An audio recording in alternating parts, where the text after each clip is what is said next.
শ্রোতা, শুনছেন FM ১০০.৮ মেগাহার্জে plastic জীবন থেকে মুক্ত হতে সবাইকে স্বাগত জানিয়ে শুরু করছি কৈশোরের কলরব অনুষ্ঠানের আজকের পর্ব।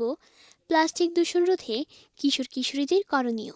কিশোর কিশোরীদের অংশগ্রহণে কৈশোরের কলরব অনুষ্ঠান প্রচারিত হচ্ছে শিশু ও নারী উন্নয়নে সামাজিক সচেতনতামূলক কার্যক্রমের আওতায় ইউনিসেফের সহযোগিতায় বাংলাদেশ বেতার কক্সবাজার থেকে।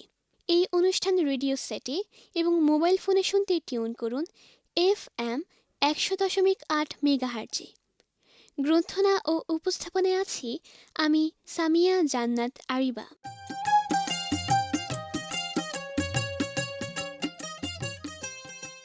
প্রিয় শ্রোতা, প্লাস্টিকের জীবন। ভাবছেন জীবন কিভাবে প্লাস্টিকের হয়? হচ্ছে তো, চারদিকে শুধু প্লাস্টিকের জিনিস। ঘরে, বাইরে, দোকানে, মাটিতে, পানিতে, বাতাসে, কোথায় নেই প্লাস্টিকের অস্তিত্ব? সেই কথা শুনুন আজকের নাটিকায়। নাটিকার নাম প্লাস্টিক জীবন। অভিনয় করেছেন সামিয়া জান্নাত আরিবা, শামিমুল হক মাহি, মালিহা মেহনাজ ঐশী এবং আবির হাসনাত বর্ণ। শ্রোতা বন্ধুরা, আসুন উপভোগ করি নাটিকা প্লাস্টিক জীবন। আহ আহ আহ আহ মরে গেলাম। আমাকে কেউ টেনে তোলো। এই প্লাস্টিকের চেয়ারটা এখানে কে রাখলো? বসতেই পিছলে পড়ে গেলাম। প্লাস্টিকের চেয়ার কার বুদ্ধিতে যে তৈরি হলো। মনে হয় মেরুদণ্ডটা ভেঙেই গেল। ব্যথায় উঠতে পারছি না। মনে হয় হাতেও লেগেছে বেশ। ভাইয়া, ভাইয়া কিভাবে পড়ে গেলে? কোথায় ব্যথা পেয়েছো? এই তো প্লাস্টিকের চেয়ারে বসার পর হঠাৎ করেই পিছলে গেল। আমার কাঠের চেয়ারটা এখান থেকে কে নিয়ে গেল? ঠিক আছে ঠিক আছে, এখন ওঠো ওঠো, আমি ভাঙা টুকরোগুলো বাইরে ফেলে আসি। ড্রেনে ফেলিস না, তাহলে পানি আটকে যাবে আর দুর্গন্ধ ছড়াবে। ভাইয়া, রাস্তার পাশে আর ব্রিজের ধারে প্লাস্টিকের জিনিস দিয়ে স্তূপ হয়ে আছে।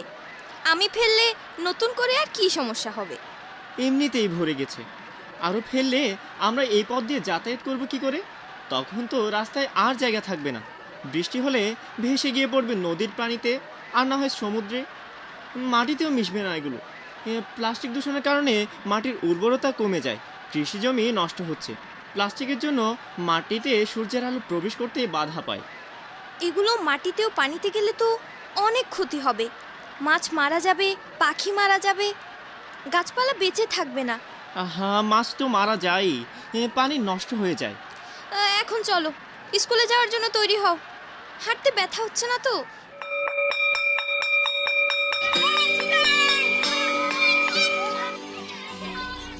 অনেক দিন পর আজকের পরিবেশটা এমন উৎসবমুখর লাগছে, তবে কেমন যেন দুর্গন্ধ বাতাসে ভেসে আসছে। নিঃশ্বাস নিতেও কষ্ট হচ্ছে। তানিয়া আপু, আমারও তো এমন লাগছে। ভাইয়া, স্কুলের পেছনের মাঠে কি যেন পোড়ানো হচ্ছে, সম্ভবত এজন্যই। চল গিয়ে দেখি কি হচ্ছে। এখানে তো পলিথিন আর প্লাস্টিকের জিনিসগুলো পোড়াচ্ছে।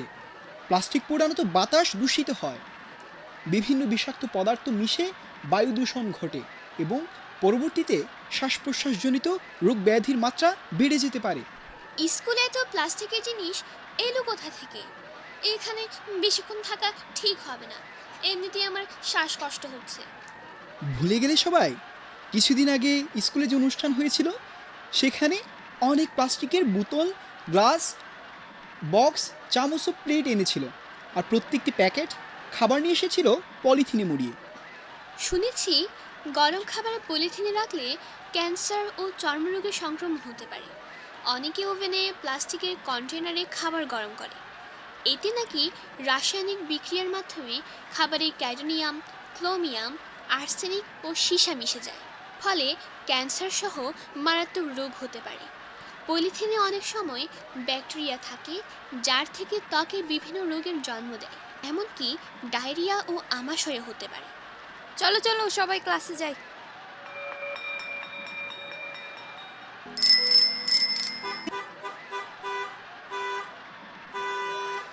রিয়া, অনেক দিন পর এই রাস্তা দিয়ে যাচ্ছি। কিছুটা অন্যরকম লাগছে আমার। হ্যাঁ, আমারও কোলাহল বেড়ে গিয়েছে। হুম, কিন্তু তার থেকেও নোংরা হয়েছে রাস্তাটা। বৃষ্টির সময় এ রাস্তায় সম্ভবত পানি ওঠে। ড্রেনের মধ্যে কত ধরনের বোতল আর খাবারের প্যাকেট পড়ে আছে। হ্যাঁ, খোলা ড্রেন যে কেন তৈরি করে শুধু শুধু পরিবেশ দূষণ হয়। ড্রেনের পানি তো পুরো আটকে আছে। হাসান শোন, সমুদ্রের ধারে একটা দানবের মতো কি দাঁড়িয়ে আছে, চল গিয়ে দেখি। প্লাস্টিকের বোতল, প্যাকেট ও অন্যান্য জিনিস জড়ো করে ওই প্লাস্টিক দানব বানিয়েছে, যেন ময়লা আবর্জনা থেকে সমুদ্র একটু হলেও রক্ষা পায়। পত্রিকায় পড়েছি সমুদ্রে প্লাস্টিক বর্জ্যে বিপর্যস্ত হচ্ছে সমুদ্রের তলদেশের জীবন। সামুদ্রিক প্রাণীদের জন্য প্লাস্টিক বিশাল এক দেয়াল হয়ে দাঁড়িয়েছে। প্রায় 700 প্রজাতির সাগরের প্রাণীর উপর খারাপ প্রভাব পড়ছে। বেশ কিছু প্রাণীর জীবন প্রায় বিপন্ন। অপচনশীল প্লাস্টিক পলিথিনের দূষণে সমুদ্রে মাছও প্লাস্টিক খেয়ে ফেলছে। অনেক সময় সামুদ্রিক পাখির বংশবিস্তার বাধাগ্রস্ত হচ্ছে। যদি সমুদ্রে ভাসমান প্লাস্টিক পাখিরা খেয়ে ফেলে, তখন বিষাক্ত রাসায়নিক তাদের পেটেও ছড়িয়ে পড়ে, পাখির মৃত্যু হতে পারে। সমুদ্র ও এর সংলগ্ন উপকূলভাগ জুড়ে পলিথিন, প্লাস্টিক জাতীয় সমুদ্র ও এর সংলগ্ন উপকূলভাগ জুড়ে পলিথিন, প্লাস্টিক জাতীয় সামগ্রীর ব্যাপক ছড়াছড়ি। পানির বোতল, কোকাকোলার বোতল, চায়ের কাপ, বক্স, শপিং ব্যাগ, খাবারের প্যাকেট থেকে শুরু করে এমন কিছু বাদ নেই। মানুষ বেড়াতে এসে এখানে সব ফেলে যায়। আসলেই এখন খুব বেশি প্লাস্টিক ব্যবহার করছে মানুষ।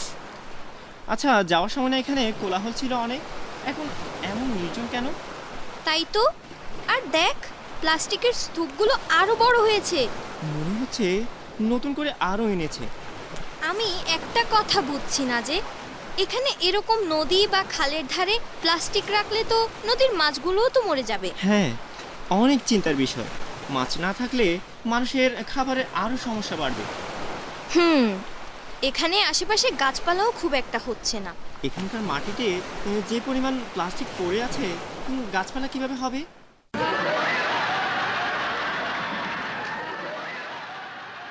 তানিয়া, শোন, স্কুল থেকে ফেরার পথে আমার সাথে একটু বাজারে যেতে পারবি? আমি কিছু জিনিস কিনবো। যেতে পারবো। কি কিনবি?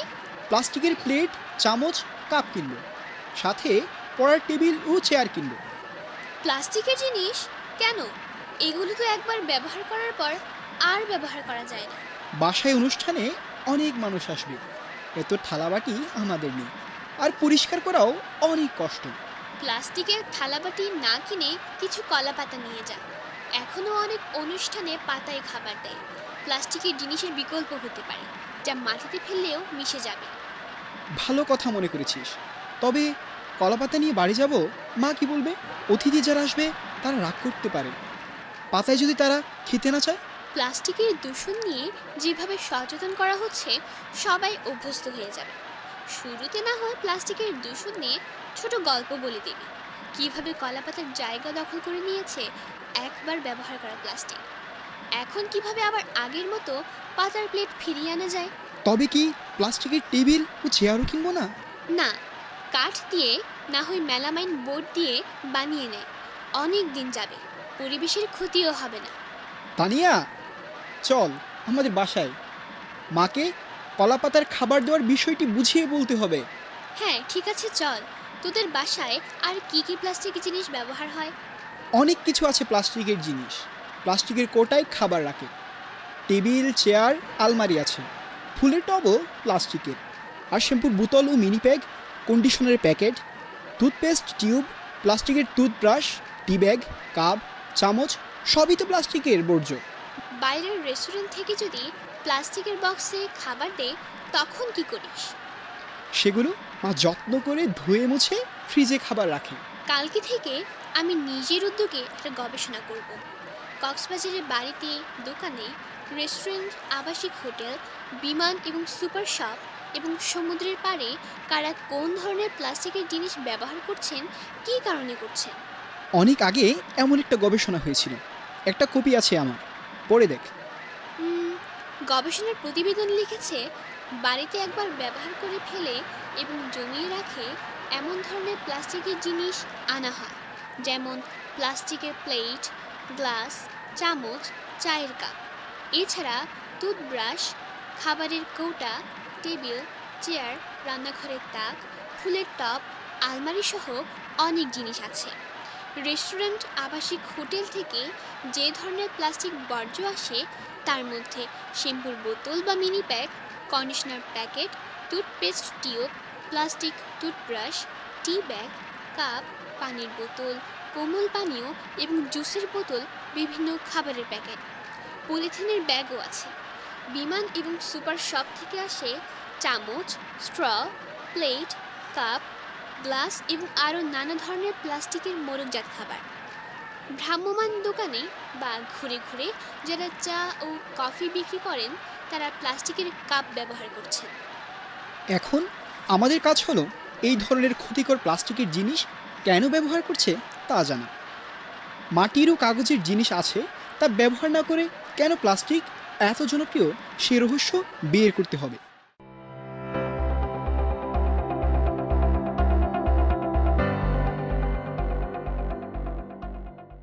ভাইয়া, আমরা আবেদন লিখে এনেছি। শামীম ভাই, এই নিন। সব কিছু ঠিক আছে তো ভাইয়া? ঠিক আছে। রিয়া, হাসান, আমাদের কিন্তু শুধু এই আবেদন দিলে হবে না। হ্যাঁ, কোনো বিষয়ে যখন কাজ করছি একটা কার্যকর সমাধানের জন্য কাজ করতে হবে। জি অবশ্যই ভাইয়া। কিন্তু আমরা কি কি করতে পারি? করতে চাইলে তো অনেক কিছু করা যায়। মূলত প্লাস্টিকের দূষণ রোধে প্লাস্টিকের ব্যবহার কমাতে হবে।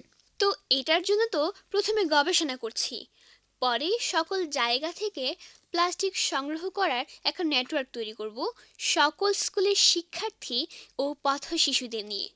যার যার এলাকায় যত প্লাস্টিকের জিনিস আসবে তার মধ্যে যেগুলো কাজে লাগবে না তা পুড়িয়ে ফেলবে। বোতল জাতীয় জিনিসগুলো ভাঙ্গারি বা দোকানে বিক্রির ব্যবস্থা করতে হবে। সেখান থেকে পৌরসভার কর্তৃপক্ষ ময়লা ব্যবস্থাপনার জন্য সকল উদ্যোগ নেবে। এমন কিছু ব্যবসার প্রতিষ্ঠান ও কারখানা খুঁজে বের করতে হবে যেখানে পুরাতন প্লাস্টিকের জিনিস দিয়ে নতুন জিনিস বানানো হয়। এ বিষয়ে প্লাস্টিক পুনর্ব্যবহার করলেও কিন্তু দূষণ রোধ করা যাবে। আমরা এগুলো ধাপে ধাপে শুরু করি। ধাপে ধাপে শুরু করে কাজ আদায় করানো যাবে। আচ্ছা।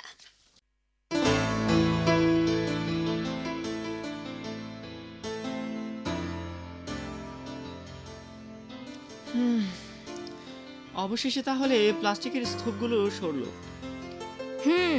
শুধু স্তূপগুলো সরাতেই কত সুন্দর লাগছে পরিবেশটা। থানা রোডের অবস্থাই বদলে গিয়েছে।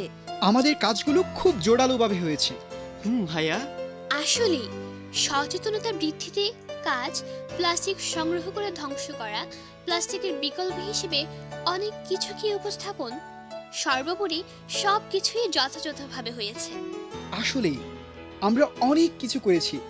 এভাবে সবারই কাজ করতে হবে। হ্যাঁ, সবাই একসাথে কাজ করলে কোনো কিছুই অসম্ভব নয়। সবাইকে সবার যার যার স্থান থেকে কাজ করে যেতে হবে, তবেই তো আমাদের পৃথিবী সুরক্ষিত থাকবে। এখানেই থামলে হবে না, আরো বহুদূর যেতে হবে। পথের অনেক বাকি। এখন যেতে হবে বাজারে, সুপার শপে। নিশ্চিত করতে হবে নিত্য প্রয়োজনীয় শুকনো খাবার প্লাস্টিক ও পলিথিনের প্যাকেটজাত অবস্থায় বিক্রি না করে টাটকা শাকসবজি ও ফলমূল বিক্রি করতে পারে। আমরা যদি মোড়কজাত পণ্য ক্রয় না করি তবে বড় বড় কোম্পানিগুলো প্যাকেট করে বেশি দামে খাবারের ব্যবসা করবে না। বর্তমানে প্লাস্টিকে মোড়ককৃত পণ্য বাজারে ব্যাপক হারে লক্ষ্য করা যাচ্ছে। এর পাশাপাশি কোমল পানীয়, মিনারেল ওয়াটার ও তরল জাতীয় দ্রব্যের জন্য প্লাস্টিকের বোতল বা প্লাস্টিকের তৈরি একবার ব্যবহারযোগ্য বিভিন্ন পাত্র বাজার দখল করে ফেলছে, যেমন প্লেট, বাটি, কাপ, গ্লাস, বক্স, চামচ ইত্যাদি। প্যাকেটজাত দ্রব্য ক্রয় করার পরিবর্তে টাটকা খোলা জিনিস ক্রয় করার অভ্যাস গড়ে তুলতে পারি এবং বাজারে যাওয়ার সময় পাত্র নিয়ে যেতে পারি। আমার জানা মতে বিশ্বের প্রায় 1000 নদী থেকে সাগরগুলোতে 80% প্লাস্টিকের দূষণ ঘটছে। যখন বৃষ্টি হয় প্লাস্টিক রাস্তা থেকে ভেসে যায় নালা নর্দমায়, খালে, যেখান থেকে নদীতে এবং সবশেষে গিয়ে পৌঁছায় সমুদ্রে। সমুদ্র থেকে প্লাস্টিক তুলে আনার এক অভিনব পদ্ধতি আবিষ্কার হয়েছে। জাহাজ দিয়ে সমুদ্রে গিয়ে জাল টেনে প্লাস্টিক ছেঁকে তোলা হয় এবং এগুলো আবার জাহাজে করে তীরে পাঠানো হয়। আর এই কাজটি এমনভাবে করা হয় যেন মাছের ক্ষতি না হয়। আজকাল সভা, সেমিনার, বিয়ে সহ যে কোনো অনুষ্ঠানে চলে আসে প্লাস্টিকের বোতল, গ্লাস ও প্লেট। আগে কিন্তু পানির বড় জারে পানি রাখা হতো, কাচের গ্লাসে পানি দেওয়া হতো, সিরামিক বা কাচের প্লেটে খাবার। এ ব্যাপারে বিভিন্ন কমিউনিটি সেন্টার ও রেস্টুরেন্ট ও বিভিন্ন প্রতিষ্ঠান থেকে প্লাস্টিক দূষণ রোধে ব্যবস্থা নিতে হবে। অনেকে ব্যক্তিগত উদ্যোগে প্লাস্টিক, পলিথিন বর্জ্য সংগ্রহ করেন। সংগৃহীত বর্জ্য ছোট ভাঙারি দোকানে বিক্রি করা হয়। তারা এই প্লাস্টিক ও পলিথিন রিসাইকেলারের কাছে বিক্রি করেন। সবশেষে রিসাইকেলাররা প্রক্রিয়াজাত প্লাস্টিক পণ্য উৎপাদনকারীদের কাছে বিক্রি করেন। এভাবে প্লাস্টিক বর্জ্য ব্যবস্থাপনা এবং দূষণ নিয়ন্ত্রণ করা যায়। পরিবেশ রক্ষার পাশাপাশি এতে অনেক মানুষের কর্মসংস্থান হচ্ছে। আমি প্লাস্টিক ব্যবস্থাপনা নিয়ে ভেবে যাচ্ছি অনেক দিন থেকে। এটা ভালো কাজ হতে পারে। প্লাস্টিক পোড়ানোর জন্য তো পরিবেশে বিষাক্ত গ্যাস বেড়ে যায়, আবার প্লাস্টিক মাটিতে রাখলে মাটি দূষিত হয়। পানিতে ফেললে পানি দূষিত হয়ে মাছ মারা যায়। শিশুর জন্য সুন্দর ও নিরাপদ আবাস গড়ি, প্লাস্টিকের জিনিসের ব্যবহার বন্ধ করি।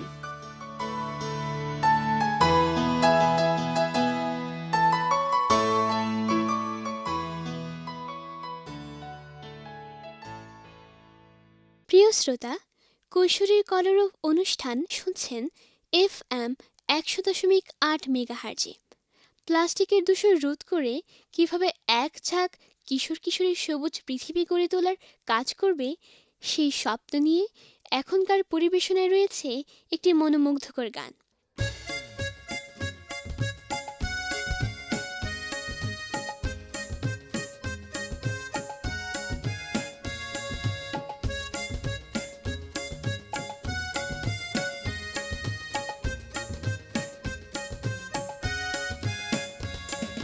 নানান জায়গায় নানান জিনিসে প্লাস্টিক ব্যবহার, প্লাস্টিক বর্জ্য পলিথিনকে সরানো দরকার।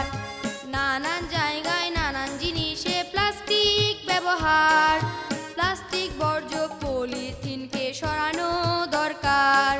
প্লাস্টিকের দ্বারা পরিবেশ দূষিত হয়, প্লাস্টিক বর্জ্য ব্যবস্থাপনায় যা হবে নিরাময়। প্লাস্টিকের দ্বারা পরিবেশ দূষিত হয়, প্লাস্টিক বর্জ্য ব্যবস্থাপনায় যা হবে নিরাময়। নানান জায়গায় নানান জিনিসে প্লাস্টিক ব্যবহার, প্লাস্টিক বর্জ্য পলিথিনকে সরানো দরকার।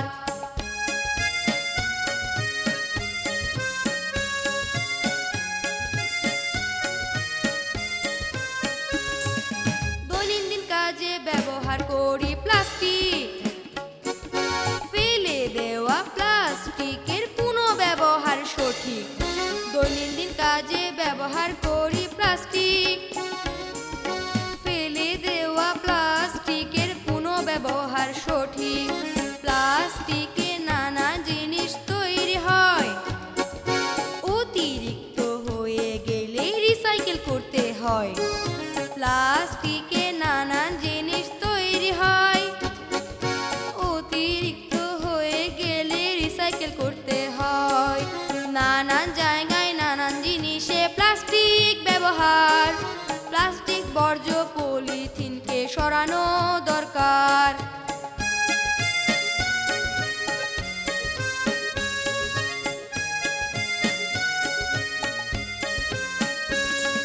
ক্ষতিকর প্রভাব রয়েছে বর্জ্য অব্যবস্থাপনার, প্লাস্টিক দূষণ রোধ করলে হবে উপকার। প্লাস্টিক দূষণ রোধে হই সবাই সচেতন, এভাবে কমে আসবে প্লাস্টিক দূষণ। ক্ষতিকর প্রভাব রয়েছে বর্জ্য অব্যবস্থাপনার, প্লাস্টিক দূষণ রোধ করলে হবে উপকার। প্লাস্টিক দূষণ রোধে হই সবাই সচেতন, এভাবে কমে আসবে প্লাস্টিক দূষণ। নানান জায়গায় নানান জিনিসে প্লাস্টিক ব্যবহার, প্লাস্টিক বর্জ্য পলিথিনকে সরানো দরকার। নানান জায়গায় নানান জিনিসে প্লাস্টিক ব্যবহার, প্লাস্টিক বর্জ্য পলিথিনকে সরানো দরকার। নানান জায়গায় নানান জিনিসে প্লাস্টিক ব্যবহার, প্লাস্টিক বর্জ্য পলিথিনকে সরানো দরকার। শ্রোতা বন্ধুরা, এতক্ষণ আপনারা গান উপভোগ করলেন। অনুষ্ঠান সম্পর্কে সুনির্দিষ্ট মতামত জানাতে পারেন বাংলাদেশ বেতার কক্সবাজার ফেসবুক পেজে। যারা অনুষ্ঠানটি শুনেছেন এবং তথ্য দিয়ে সহায়তা করেছেন তাদের প্রত্যেককে জানাই আন্তরিক ধন্যবাদ।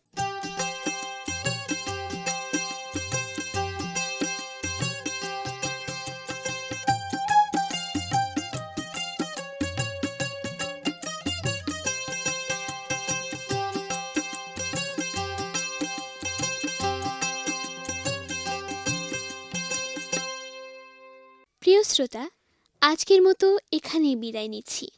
সকলের সুস্থতা কামনা করে শেষ করছি কৈশোরের কলরব অনুষ্ঠানের আজকের পর্ব।